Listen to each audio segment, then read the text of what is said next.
Muy buenas, estimado alumnado. Este vídeo es para repasar el punto 4 del tema 2. Este punto 4 se llama ¿Cómo se forma el relieve? ¿Estáis preparados? ¡Adelante! Lo primero que tenemos que saber es que el relieve de la Tierra está en continuo cambio, en continuo movimiento, en continua regeneración y cambio. Recordad que os dije que Sierra Nevada está aún creciendo y por eso algunas veces tenemos algunos terremotos aquí. De hecho, hace poco ha habido uno. Estos cambios se producen tanto por agentes internos como por agentes externos. En este punto vamos a trabajar los agentes internos. ¿Cuáles son esos agentes internos? Vamos a verlos poco a poco. Recordad que nuestro planeta Tierra está formado por diferentes capas. Una dijimos que era la corteza terrestre, que era muy finita, que se situaba sobre el manto, que era una especie de capa compuesta por materiales fluidos y de muy calientes, y dentro estaba el núcleo, que su parte exterior era fluida y muy caliente y su parte interior sólida. Nos vamos a fijar ahora en la corteza terrestre. Recordad que hablamos que la corteza terrestre no era homogénea, sino que estaba como fracturada, parte de esa evolución de los continentes, y además porque formaba diferentes placas que estaban como rozándose. ¿Os acordáis que pusimos el símil del helado? El helado estaba por debajo, que era el manto, y por encima esa capa finita de chocolate sólido que se resquebrajaba y chocaban unas placas con otras.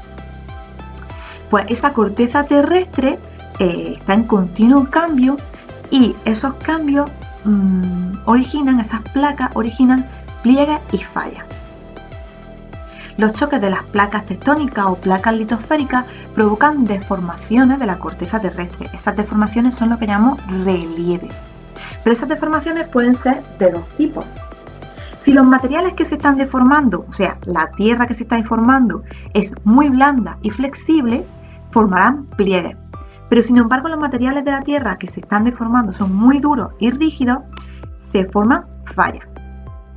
Imaginad, por ejemplo, una cama. Acabas de hacer tu cama y acabas de poner la manta encima y la colcha. Esos materiales son muy blandos y flexibles, ¿verdad? Esa colcha sería como la corteza terrestre. Si se arruga, se forma una arruguita, un pliegue. Pues ese símil entre la corteza terrestre y la cama y tu cama y las mantas de tu cama sería lo más útil para entender qué es un pliegue. En clase practicaremos hacer pliegues con varias hojas. Pero ahora piensa en un trozo de madera. Ese trozo de madera muchas veces tú no lo puedes hacer un pliegue con él, ¿no? Cuando ejerces fuerza, cuando esas dos fuerzas chocan, se fractura. Y eso sería lo que le pasa a las fallas, que son materiales son muy duros y muy rígidos, y entonces se fractura a través de las fuerzas de las placas tectónicas que están chocando, de las placas litosféricas que están chocando. No os preocupéis porque en clase lo trabajaremos.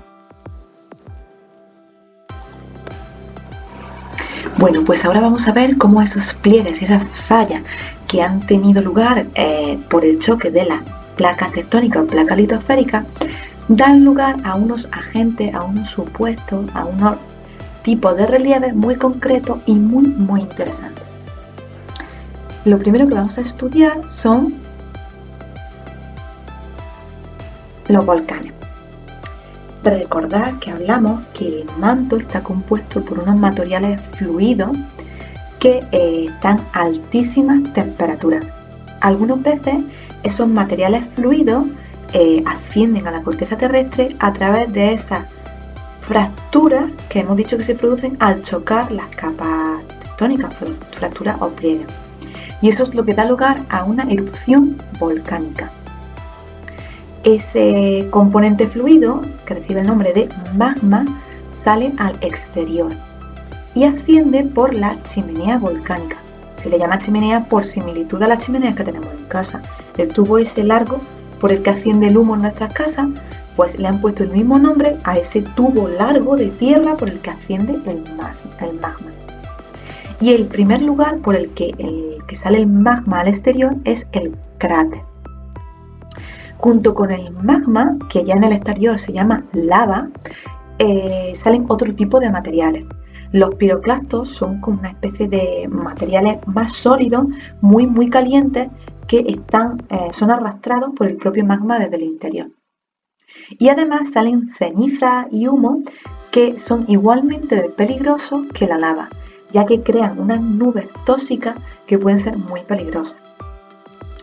Todo ello te da lugar a un tipo de relieve que es un volcán que está compuesto principalmente por el cono volcánico. ¿Vale?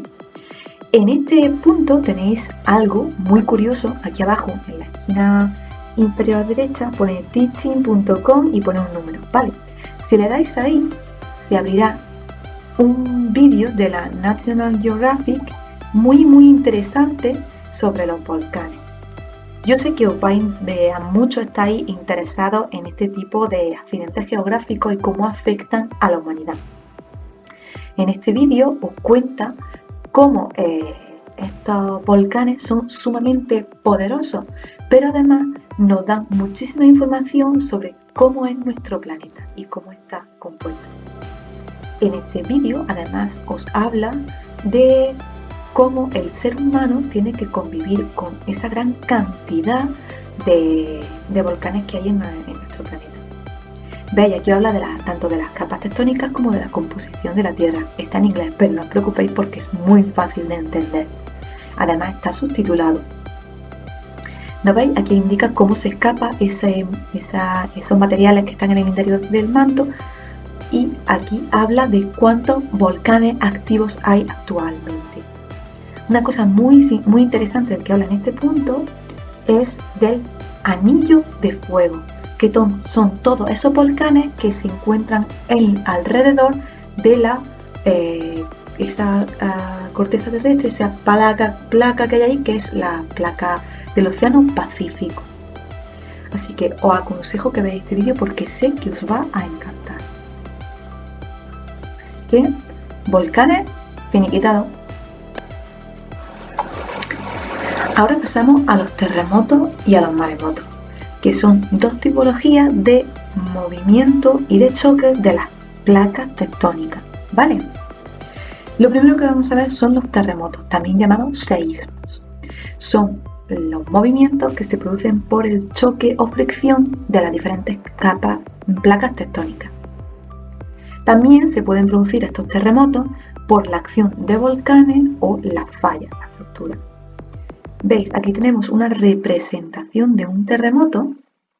Tenemos que tener en cuenta las diferentes fases o los diferentes espacios en los que se produce un terremoto. Aquí arriba viene la definición de epicentro. Es el punto de la superficie en el que el terremoto tiene mayor intensidad y produce más daños. Las ondas sísmicas, que están aquí representadas en blanco, son cómo se propaga el movimiento que produce el choque o la acción de los volcanes. El choque de la placa tectónica, la fricción de las placas tectónicas o la onda sísmica. Las ondas sísmicas son cómo se propaga ese movimiento. Y por último, el hipocentro o foco. Es el lugar en el interior de la Tierra en el que se origina el terremoto. Puede ser a miles de kilómetros de la superficie terrestre. Ahora pasamos a los maremotos. Cuando un terremoto se produce en el mar, se llama maremoto, ¿vale? Y a veces suele producir olas grandísimas llamadas tsunami. Normalmente ese tipo de olas grandísimas se tienen lugar en zonas del planeta en el que hay mucha actividad sísmica debido a los volcanes. Por ejemplo, recuerda Japón. Recordar las islas del Pacífico. Hay tantos volcanes, se produce tanta actividad sísmica en el mar que da lugar a maremotos. Aquí en España es muy poco probable que ocurra un maremoto con su respectivo tsunami. Aquí nos han puesto una representación de un maremoto y su fase. La ruptura del fondo marino empuja el agua hacia arriba e inicia la ola. ¿Veis aquí? Aquí estarían las ondas sísmicas aquí representadas en rojo. Esta fractura, este roce de dos placas tectónicas da lugar al movimiento del agua, no solo de la tierra, sino del agua. Y la ola se mueve a gran velocidad, 500 km/h. Y a medida que se acerca a la Tierra, la velocidad disminuye, pero aún así aumenta su altura. Va más lento, pero es más alta. Por eso la ola, cuando llega a la orilla, es altísima y tiene un gran poder de destrucción. ¿Cómo se miden los terremotos y los maremotos? Los científicos han ideado una escala Richter, que indica cómo la peligrosidad de un terremoto que ha ocurrido. Esa escala Richter está puesta por números del 1 al 8 y según las características que ocurren con ese terremoto se añade. Por ejemplo, si es un terremoto que no es sentido por las personas, pero que solo lo han registrado los sismógrafos, que son las máquinas que registran los terremotos, es un terremoto muy leve. Está entre el 1, el 2, casi el 3. No se tiene sentido, o sea, es muy leve. Ahí ocurren todo el tiempo y este tipo de terremotos no lo sentimos. Un terremoto muy leve. Si el terremoto es percibido por mucha gente, oscila en la escala Richter de 3,5 grados. Si puede producirse algunos pequeños daños locales, sería un terremoto de 4,5 en la escala Richter. Si es un terremoto destructivo, estaría en el 6. Si produce graves daños, como el que ha ocurrido en Grecia y en Turquía, que ha hecho que edificios colapsen, que edificios se caigan, estaría en la escala 7. Y si es un terremoto devastador, que no ha dejado nada en pie, ni edificios, ni árboles, ni coches, todo ha sido destruido, en la escala 8 o más. Esos números del 1 al 8 es la magnitud del terremoto en esa escala concreta. Os invito a que investiguéis en las noticias qué ha pasado en Turquía y en Grecia actualmente y por qué están tan preocupados, ¿vale? Yo sé que este tema os interesa un montón, así que os invito a que investiguéis. ¡Chao!